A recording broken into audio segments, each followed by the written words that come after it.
ہے. مولا علی فرماتے ہیں اگر اللہ کو اس امت کو عذاب دینا ہوتا تو اس امت کو رمضان اور سورہ اخلاص نہ عطا فرماتا. یہ دو چیزیں دی اسی لیے کہ بخشے جائیں، مگر تھامے بھی تو صحیح نا، پکڑے بھی تو صحیح نا، حاصل بھی تو کریں برکتیں. یعنی ہمارے اسلاف پریپیئر ہوتے. رجب علامہ صفوری سے پوچھو، وہ اس یعنی رجب سے پریپریشن بتا رہے ہیں کہ رجب بیج بونے کا مہینہ ہے، شعبان ان بیجوں پر پانی ڈالنے کا مہینہ ہے، اور رمضان فصل کاٹنے کا مہینہ ہے. گویا from the Rajab you start your preparation for Ramzan. آپ رجب سے تیاری شروع کریں رمضان کی کہ پہلے عبادت کا بیج بوئیں، شعبان میں آنسو بہائیں، اس کو پانی ڈالیں تاکہ رمضان میں رحمت کی فصل کاٹیں. کونین کے والی صلی اللہ تعالی علیہ وسلم نے ایک بار ایک منبر پر قدم مبارک رکھا اور آمین کہا. اور صحابہ اکرام بھی کمال کے لوگ تھے. جب بھی کوئی ان یوزول غیر معمولی چیز نبی پاک میں دیکھتے تو سوال کر لیا کرتے تھے. انہوں نے سوال کیا، کام ہمارا بن گیا، ہمیں جواب مل گیا. صحابہ کرام نے عرض کی حضور آپ نے آمین کیوں کہا؟ حدیث طویل ہے، میں ایک جز سنا رہا ہوں. اللہ کے حبیب نے کہا جبریل امین میرے پاس آئے اور جبریل امین نے آ کے دعا کی کہ حدیث کا مضمون ہے وہ شخص ہلاک ہو جائے، بدبخت اور برباد ہو جائے جو رمضان کو پائے اور اپنی مغفرت نہ کروا سکے. اور نبی پاک کہتے ہیں میں نے اس دعا پر آمین کہی ہے. ایسا لگتا ہے امت یہ دعا بھول چکی ہے. دعا کرنے والا فرشتوں کا سردار. ٹرائی ٹو انڈرسٹینڈ، اس دعا کی امپورٹنس سمجھو. دعا کون کر رہا ہے؟ فرشتوں کا سردار روح الامین. اور دعا پر آمین کون کہہ رہے ہیں؟ نبیوں کے سردار جناب رحمت للعالمین صلی اللہ تعالی علیہ وسلم. اب کوئی شک رہ گیا دعا کی قبولیت میں؟ It means it must be approved. قبول ہی قبول ہے. تو یہ طے ہو گیا کہ جس نے رمضان کو پایا اور اپنی مغفرت نہ کروا سکا وہ ہلاک و برباد ہو جائے. اب آؤ میں آپ کو بتاتا ہوں یہ مہینہ ہے کیسا، اس مہینے میں کرم کتنے ہیں، اس مہینے میں رحمتیں کتنی ہیں. سب سے پہلی بات، سارا سال جو ہمیں گناہوں میں لگاتا ہے ہمارا دشمن ہے شیطان لعین. اللہ تعالیٰ کی مہربانی دیکھو، دشمن کو ہی قید کر دیا جاتا ہے. یہ ستاتا ہے نا، چلو یہ بند، یعنی جو ہمیں غلط کاموں کی طرف لے جاتا ہے اس کو ہی اللہ نے بند کر دیا. اب تو آسان ہو گیا نا. اب اس کے بعد نفل کا ثواب فرض کے برابر، فرض کا ثواب 70 گنا. روزانہ افطار کے وقت 10 لاکھ گناہگار جہنم سے آزاد کر دیے جاتے ہیں. Every day million sinners, 10 lakh گناہگار جہنم سے آزاد کیے جاتے ہیں. سچ بتاؤ روزانہ افطار کے وقت میرا کام کیا ہونا چاہیے؟ شربت آیا کہ نہیں، دہی بڑے آئے کہ نہیں، پکوڑے بنے کہ نہیں، یہ کام ہونا چاہیے. یہ کاش باپ بھی ہاتھ اٹھائے، بچے بھی ہاتھ اٹھائے اور آنکھوں میں آنسو ہوں کہ مولا آج بھی 10 لاکھ بخشے جائیں گے، میرا نام بھی لکھ دے، میرے بچوں کا نام لکھ دے، اللہ میرے ماں باپ کا نام لکھ دے. ایک دن گزرے تو دل پر خوف طاری ہو جائے کہ کل جو 10 لاکھ بخشے گئے میں تھا کہ نہیں. دوسرے دن پھر گڑ گڑاہٹ ہو، تیسرے دن اور تڑپ پڑ جائے. ادھر تو حال یہ ہے پہلے 4 دن مسجد فل، 5ویں دن سے ایک صف کم ہونا شروع ہو جاتی ہے. کیوں؟ وہ جوش گیا. شروع میں جذبہ تھا نمازوں کا، فجر کا، نماز مغرب میں، تراویح میں، آہستہ آہستہ صفیں کم. کیا ہوا جناب؟ اب آخری عشرے میں کچھ نمازی پھر آ جائیں گے. ایسا نہ کرو میٹھے اسلامی بھائیوں. یہ مہینہ بخشوانے آ رہا ہے، یہ مہینہ ہم پر رحمتیں برسانے کے لیے اللہ نے بھیجا ہے. اور خاص طور پہ جو پہلی رات آئے تو یاد رکھنا اللہ کے حبیب علیہ الصلوۃ والسلام کو وہ 5 چیزیں، سنیے گا ذرا، نبی پاک علیہ الصلوۃ والسلام کو اللہ تبارک و تعالیٰ نے وہ 5 خصوصی کرم عطا فرمائے ہیں جو کسی اور نبی کو عطا نہیں فرمائے. اور اس میں پہلا جو فرمایا، جب رمضان کی پہلی رات آتی، رمضان کی پہلی رات کانشیس ہو جانا، تیار ہو جانا. کیوں؟ اللہ کے حبیب فرماتے ہیں اس رات اللہ اپنے بندوں پر نگاہ رحمت فرماتا ہے، اور جن پر نگاہ رحمت فرمائے گا انہیں کبھی عذاب نہیں دے گا. تو اس رات تو زیادہ تیاری ہو. تراویح کے بعد بھی مسجد میں بیٹھ جاؤں، اللہ آج رحمت کی رات ہے، ہوں گناہ گار، ہوں خطا کار، پلے کچھ نہیں مالک، مگر میں رہ نہ جاؤں، ہوں میں بھی تیرا بندہ، اے اللہ مجھے محروم نہ کیجیو. لیکن اپنا کہتے ہیں نا تیاری ہو کہ بس اس رات ہی رحمت لے لینی ہے. دوسری بات نبی پاک فرماتے ہیں کہ شام کے وقت جو روزہ دار کے منہ سے بو نکلتی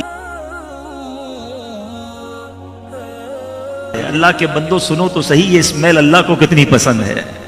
اللہ کے حبیب فرماتے ہیں جب روزہ دار کے منہ سے شام کو منہ نکلتی ہے، اللہ تعالیٰ کے نزدیک مشک کی خوشبو سے زیادہ پسندیدہ۔ تیسری بات، اللہ کے حبیب فرماتے ہیں فرشتے ہر رات اور دن ان کے لیے مغفرت کی دعا کرتے رہتے ہیں۔ نمبر 4، اللہ تعالیٰ جنت کو حکم فرماتا ہے کہ میرے نیک بندوں کے لیے آراستہ ہو جا، سجائی جاتی ہے جنت، اور فرماتا ہے ان قریب وہ دنیا کی مشقت میں وہاں سے آ کر میرے گھر میں آرام اور راحت پائیں گے۔ روزہ داروں تمہارے لیے جنت سجائی جائے گی۔ اور 5ویں بات، نبی پاک فرماتے ہیں جب ماہ رمضان کی آخری رات آتی ہے، آج یہ بات بھی سیکھ کر جاؤ، ابھی پتہ نہیں رمضان میں پھر آپ سب سے ملاقات ہو سکے نہ ہو سکے، ابھی سے مدنی پھول لے جاؤ۔ شیطان ایسا مردود ہے، پورا مہینہ بند رہتا ہے، جیسے ہی عید کا چاند نظر آتا ہے ایسا لگتا ہے سارے لوگ اس کے استقبال کے لیے نکل کھڑے ہیں، بھائی تو 1 مہینہ بند تھا، اب تجھے راضی کرنا ہے۔ عشاء کی مغرب میں چاند نظر آیا، عشاء کی نماز میں مسجد خالی، ارے بھائی عشاء فرض تھی، رمضان چلا گیا، مسلمان کدھر گئے؟ اور وہ رات جو طوفان بدتمیزی برپا ہوتا ہے، کیا سی سائڈ، کیا شاپنگ سینٹر، کیا عورت مرد کا اختلاط، فلمیں ڈراموں کی ٹکٹیں بک ہو رہی ہیں، یہ رات کیسی ہے سنو۔ اللہ کے حبیب فرماتے جب ماہ رمضان کی آخری رات آتی ہے اللہ سب کی مغفرت فرما دیتا ہے۔ قوم میں سے ایک شخص نے اٹھ کر عرض کی یا رسول اللہ کیا یہ لیلۃ القدر ہے؟ فرمایا نہیں، کیا تم دیکھتے نہیں کہ جب مزدور اپنی مزدوری سے فارغ ہو جاتے ہیں تو انہیں اجرت دے دی جاتی ہے۔ اجرت ملنے کی رات رمضان کی آخری رات کو کہا گیا، مگر آج رمضان کی عام راتوں میں بھی اور پھر خاص طور پہ عید کی رات کتنے گناہ کیے جاتے ہیں۔ جو میرے بھائی، میں یہاں پر کچھ اور باتیں بھی عرض کرنا چاہتا ہوں۔ بعض لوگ بدقسمتی سے رمضان میں بھی جھوٹ بولتے ہیں، رمضان میں بھی بد نگاہی کرتے ہیں، رمضان میں بھی کسی کا دل دکھاتے ہیں۔ حرام کمانے والے رمضان میں بھی باز نہیں آتے۔ ایک تو یہ موبائل فون ایک ایسی بلا ہمارے درمیان آ گئی ہے کہ ہمیں پتہ ہی نہیں چلتا کہ یہ ہم سے کتنے گناہ کروا دیتا ہے۔ ہر میدان میں ہمیں جانا ہے، ہر چیز ہم نے دیکھنی ہے، ہر کلپ ہم نے دیکھنا ہے، ہمیں نہیں پتا کہ یہ موبائل، انٹرنیٹ ہماری روحانیت، ہماری عبادت، ہمارے ذوق، ہمارے شوق کو کیسے برباد کر دیتا ہے۔ خدا را سمجھیے یہ رمضان گناہ کرنے کے لیے نہیں ہے، ویسے تو سارا سال گناہ نہیں کرنا، لیکن رمضان میں اسپیشلی اپنے آپ کو بچانا ہے۔ میں فار ایگزامپل سمجھاتا ہوں آپ کو، ایک بندہ باہر کسی کو گالی دے، غلط ہے، مگر مسجد کے اندر آ کر گالی دے، آپ کہیں گے یار خدا کا خوف کرو، اللہ کے گھر میں ہو۔ کوئی باہر گانے باجے سن رہا ہو اور کوئی مسجد کے اندر آ کے گانے باجے سنے یا گانے بجائے، آپ کیا کہیں گے؟ کمال ہے یار، تم پاگل ہو گئے، مسجد اللہ کا گھر ہے۔ تو ایک چیز یاد رکھیے، کچھ مقامات، کچھ دن اور کچھ مہینے ایسے ہیں جن کا مقام اللہ کی بارگاہ میں بہت زیادہ ہے۔ ان دنوں میں، ان لمحات میں یا ان مقامات پر گناہ کرنے کا عذاب بھی شدید ہے۔ جمعہ کے دن کی ایک نیکی 70 نیکی کے برابر ہے، لیکن اس کا مقام اللہ کی بارگاہ میں اتنا پیارا ہے کہ جمعہ کا ایک گناہ بھی 70 گناہ ہے۔ رمضان میں ایک نیکی نفل فرض کے برابر، فرض 70 گناہ، لیکن رمضان میں گناہ کرنا یہ اللہ کو کتنا ناپسندیدہ ہے۔ پھر بات کرتے ہیں مولا علی کرم اللہ تعالی وجہ الکریم کی۔ شیر خدا ایک بار ایک قبرستان کے پاس سے گزرے اور آپ نے ایک قبر کو دیکھا، اللہ سے عرض کی مولا اس کے حالات دیکھنا چاہتا ہوں۔ اللہ تعالیٰ نے قبر کے حالات آپ پر منکشف کر دیے، ظاہر کر دیے۔ آپ نے دیکھا مردہ قبر میں لوٹنیاں کھا رہا ہے، آگ میں جلایا جا رہا ہے اور فریاد کر رہا ہے یا علی انا غریق فی النار وحریق فی النار، علی بچائیے مجھے۔ آپ نے ہاتھ اٹھائے اللہ کی بارگاہ میں، ارشاد ہوا اے علی اس کی سفارش نہ کیجیے۔ عرض کی مولا کیا وجہ ہے؟ کہا اے علی یہ بندہ دن میں تو روزے رکھتا تھا مگر رات گناہوں سے باز نہیں آتا تھا۔ روزہ رکھ کر گناہ کرنے والے کا یہ حال ہے تو پہلے تو روزہ نہ رکھنے والا سوچے اس کا کیا بنے گا۔ اور روزہ رکھ کر بھی گناہ کرنا کتنا ناپسندیدہ ہے، سمجھو بات کو۔ یعنی دوسرے لفظوں میں آپ کے لیے ایک اسکیم آ رہی ہے کہ بخشش لے لو، بخشش لینے کی بجائے اللہ کو ناراض کرنے والے کام کرو گے تو رب کا غضب بھی بڑھ جائے گا نا۔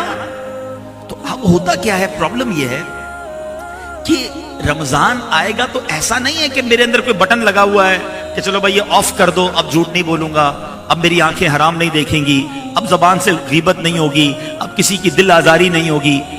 عادتیں ہیں نا، اس طرح نہیں چھوٹتی.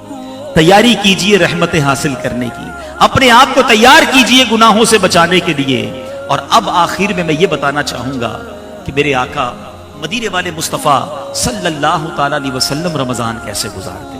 ایک عاشق کا یہ کوسچن ہو سکتا ہے کہ جناب یہ تو بتائیے کہ نبی پاک علیہ الصلوۃ والسلام کی رمضان میں کیا روٹین تھی, آقا ماہ رمضان کیسے گزارتے.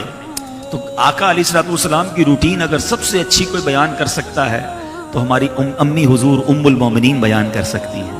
حضرت سیدہ عائشہ صدیقہ طیبہ طاہرہ رضی اللہ تعالی عنہا سے پوچھتے ہیں کہ حضور آپ بتائیے میرے آقا کی خلوتیں کیسی ہوتی تھی, نبی پاک رمضان کی راتوں میں کرتے کیا تھے.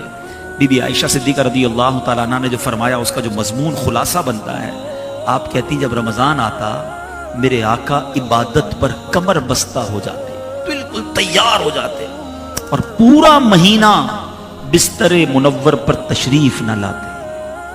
سوچیے, یعنی اب بستر والا کام ختم, آرام کم.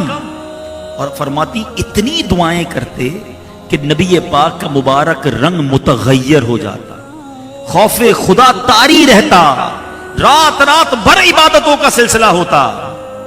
نبی پاک وہ پاک دل کے نہیں جس کو اپنا اندیشہ. میرے آقا کا تو کوئی معاذ اللہ تصور بھی نہیں نا گناہ کا, وہ تو بخشے بخشائے ہیں. ان کا حال یہ تھا کہ رمضان آتا تو بستر چھوڑ دیتے, اور ہمارا حال یہ ہے کہ رمضان آتا ہے تو زیادہ سوتے ہیں. دن میں اس لیے سوتے روزہ رکھا ہے, رات اس لیے سوتے ہیں کہ صبح روزہ رکھنا ہے. سوتے بھی زیادہ ہیں, کھاتے بھی زیادہ ہیں. دوسری عادت میرے آقا علیہ الصلوۃ والسلام, میں روٹین بیان کر رہا ہوں نبی پاک کی. سرور کائنات علیہ الصلوۃ والسلام کا ایک اور شاندار کام یہ ہوتا رمضان میں کہ میرے آقا خوب تلاوت قرآن کرتے, خوب تلاوت قرآن. اور کس کے ساتھ کرتے؟ سبحان اللہ, جبریل امین حاضر ہوتے اور نبی پاک جبریل امین کے ساتھ قرآن کا دور کیا کرتے.